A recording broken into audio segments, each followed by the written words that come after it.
Hello guys, അസ്സലാമു അലൈക്കും. Welcome back to our channel Anu's kitchen lab. അപ്പോൾ ഞാൻ ഇന്ന് വന്നിട്ടുള്ള നല്ല അടിപൊളിയായിട്ടുള്ള ചിക്കൻ സ്വീറ്റ് കോൺ സൂപ്പിൻ്റെ റെസിപ്പി ആയിട്ടാണ്. അപ്പോൾ നമ്മൾ ചിക്കൻ സ്വീറ്റ് കോൺ സൂപ്പ് ഉണ്ടാക്കേണ്ട ചേരുവകൾ എന്തൊക്കെയാണെന്ന് നോക്കാം. അപ്പോൾ ഞാൻ കോൺ എടുത്തിട്ടുണ്ട്. പിന്നെ വേണ്ടത് 2 ക്യാരറ്റാണ്. അപ്പോൾ നിങ്ങൾ ക്യാരറ്റ് കൂടിപ്പോയാൽ കുഴപ്പമൊന്നുമില്ല കേട്ടോ, നിങ്ങൾ ഇഷ്ടമനുസരിച്ച് ചെയ്യാം. പിന്നെ മുട്ട വേണം, ഒരു 5 ഗ്രാം മല്ലിച്ചപ്പ്, ചിക്കൻ, 2 ടേബിൾ സ്പൂൺ കോൺഫ്ലവർ പൊടി, പിന്നെ ബട്ടർ വേണം, ആവശ്യത്തിന് കുരുമുളക് പൊടിയും ആവശ്യത്തിന് ഉപ്പും. ആദ്യം ഞങ്ങൾക്ക് ചിക്കൻ ഒന്ന് വേവിച്ചെടുക്കണം. അപ്പോൾ ഞാനിവിടെ ഒരു ചെറിയ കോഴിൻ്റെ ബ്രസ്റ്റ് പീസാണ് എടുത്തിട്ടുള്ളത്.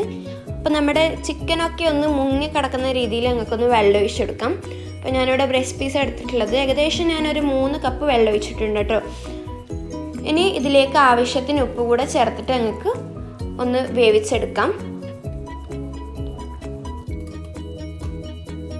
അപ്പോൾ ചിക്കൻ വെന്ത് വരുന്ന സമയം കൊണ്ട് ഞങ്ങൾക്ക് ചോളം അടത്തിയിട്ട് ഒരു ബൗളിലേക്ക് ഇട്ട് കൊടുക്കാം. ഇനി ക്യാരറ്റ് ഞങ്ങൾക്ക് ചെറുതായിട്ടൊന്ന് അരിഞ്ഞെടുക്കാം. പിന്നെ നമ്മുടെ ചിക്കനൊക്കെ ഇവിടെ നന്നായി വെന്ത് വന്നിട്ടുണ്ട്. ഞങ്ങൾക്കിതൊരു പാത്രത്തിലേക്ക് മാറ്റി കൊടുക്കാം. അപ്പോൾ ഈ ചിക്കൻ വേവിച്ചെടുത്തിട്ടുള്ള വെള്ളത്തിനാണ് കേട്ടോ ചിക്കൻ സ്റ്റോക്ക് എന്ന് പറയുന്നത്.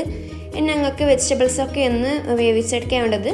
അപ്പോൾ ആദ്യം കുക്കറൊന്ന് ചൂടായി വന്നാൽ അതിലേക്ക് 2 ക്യൂബ് ബട്ടർ ഇട്ട് കൊടുക്കാം. അപ്പോൾ ബട്ടർ മെൽട്ടായാൽ നമ്മളിപ്പോൾ നേരത്തെ അരിഞ്ഞ് വെച്ചിട്ടുള്ള ക്യാരറ്റും കോണും കൂടി ഇട്ട് നന്നായിട്ടൊന്ന് സോട്ട് ചെയ്തെടുക്കാം. അതിനുശേഷം ഞങ്ങളിപ്പോൾ മാറ്റി വെച്ചിട്ടുള്ള ചിക്കൻ സ്റ്റോക്ക് ഇതിലേക്ക് ഒഴിച്ചെടുക്കാം. അപ്പോൾ മുഴുവനായിട്ട് ഒഴിച്ചെടുക്കാൻ പാടില്ല, കുറച്ച് ഞങ്ങൾക്ക് ആവശ്യമുണ്ട്. ഇതിൻ്റെ സൂപ്പിൻ്റെ തിക്ക് കൂട്ടാൻ വേണ്ടിയിട്ട് കോൺഫ്ലവർ കൂടെ ഒന്ന് കലക്കിയിട്ട് ഒഴിക്കണം. അപ്പോൾ അതുകൊണ്ട് കുറച്ച് ബാക്കി വെച്ചിട്ട് ബാക്കി മുഴുവനായിട്ടും നമ്മൾ വേവിക്കാൻ വേണ്ടിയിട്ട് ഒന്ന് ഒഴിച്ചെടുക്കാം.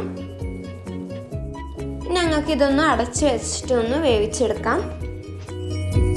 ഈ ബാക്കിയുള്ള ചിക്കൻ സ്റ്റോക്കിലേക്ക് 2 ടേബിൾ സ്പൂണ് കോൺഫ്ലവർ പൊടി ചേർത്തിട്ട് നന്നായിട്ടൊന്ന് മിക്സ് ചെയ്തിട്ട് അടവെക്കാം. അപ്പോൾ വെജിറ്റബിൾസൊക്കെ ഇവിടെ വെന്ത് വന്നിട്ടുണ്ട്. ഇനി ഇതിലേക്ക് നമ്മളിപ്പോൾ തയ്യാറാക്കി വെച്ചിട്ടുള്ള കോൺഫ്ലവർ മിക്സ് ഒഴിച്ചെടുക്കാം. അപ്പോൾ ഇതെന്തിനാന്ന് വെച്ചാൽ നമ്മുടെ സൂപ്പിന് കുറച്ചുകൂടെ നല്ല കട്ടി കിട്ടാൻ വേണ്ടിയിട്ടാണ്.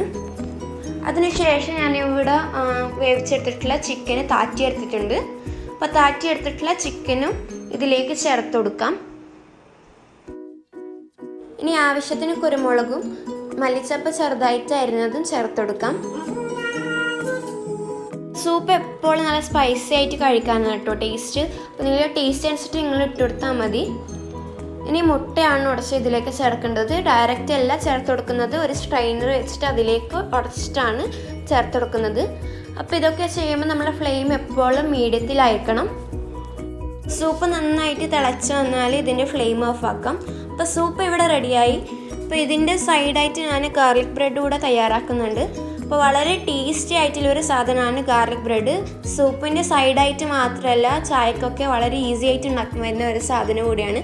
അപ്പോൾ എനിക്ക് ഭയങ്കര ഇഷ്ടമാണ് കേട്ടോ. നല്ല ഒരു ഫ്ലേവറും അതുപോലെ തന്നെ അതിൻ്റെ ഒരു ക്രിസ്പിനെസ്സും വളരെ ഈസി ആയിട്ട് ഉണ്ടാക്കാൻ പറ്റും. ബ്രെഡിൻ്റെ 4 സൈഡും കട്ട് ചെയ്തിട്ട് ഞങ്ങൾക്ക് ഇതൊന്ന് സ്ക്വയറായിട്ട് കട്ട് ചെയ്തെടുക്കാം. ഇനി ഫ്രൈ പാൻ നന്നായിട്ടൊന്ന് ചൂടാക്കിയതിന് ശേഷം അതിലേക്ക് 1 ക്യൂബ് ബട്ടർ ഒന്ന് മെൽറ്റ് ചെയ്തെടുക്കാം. എന്നിട്ട് ഞങ്ങൾക്ക് ഒരു 5-6 അല്ലി വെളുത്തുള്ളി ചെറുതായിട്ട് അരിഞ്ഞതൊന്ന് ഇട്ടിട്ട് നന്നായിട്ടൊന്ന് മൂപ്പിച്ചെടുക്കാം. വെളുത്തുള്ളി മൂത്ത് വന്ന് അതിലേക്ക് ബ്രെഡ് ഇട്ട് കൊടുക്കുക. എന്നിട്ട് തിരിച്ച് മറിച്ച് നന്നായിട്ടൊന്ന് ടോസ്റ്റ് ചെയ്തെടുക്കാം. അപ്പോൾ നമ്മുടെ ഗാർലിക് ബ്രെഡ് ഇവിടെ റെഡിയായി കഴിഞ്ഞു. അപ്പോൾ സൂപ്പ് ആയതുകൊണ്ട് നല്ല ചൂടോടെ കഴിക്കാനാണ് കേട്ടോ ടേസ്റ്റ്. അപ്പോൾ ചൂട് സൂപ്പ് അതിൻ്റെ കൂടെ നല്ല ക്രിസ്പി ആയിട്ടുള്ള ഗാർലിക് ബ്രെഡും പൊളിക്കും. എല്ലാവരും എന്തായാലും ട്രൈ ചെയ്തിട്ട് ഫീഡ്ബാക്ക് അറിയിക്കുക. എൻ്റെ വീഡിയോ ഇഷ്ടപ്പെട്ടാൽ ലൈക്ക് ചെയ്യുക, ഷെയർ ചെയ്യുക, കമൻറ്റ് ചെയ്യുക. പിന്നെ കൂടുതൽ റെസിപ്പീസിനായിട്ട് അനൂസ് കിച്ചൻ ലാബ് സബ്സ്ക്രൈബ് ചെയ്യുക. ഇനി പുതിയ റെസിപ്പിയുമായിട്ട് അടുത്ത വീഡിയോയിൽ കാണാം. അതിലേക്കും സ്റ്റേ ട്യൂൺഡ്. അസ്സലാമു അലൈക്കും.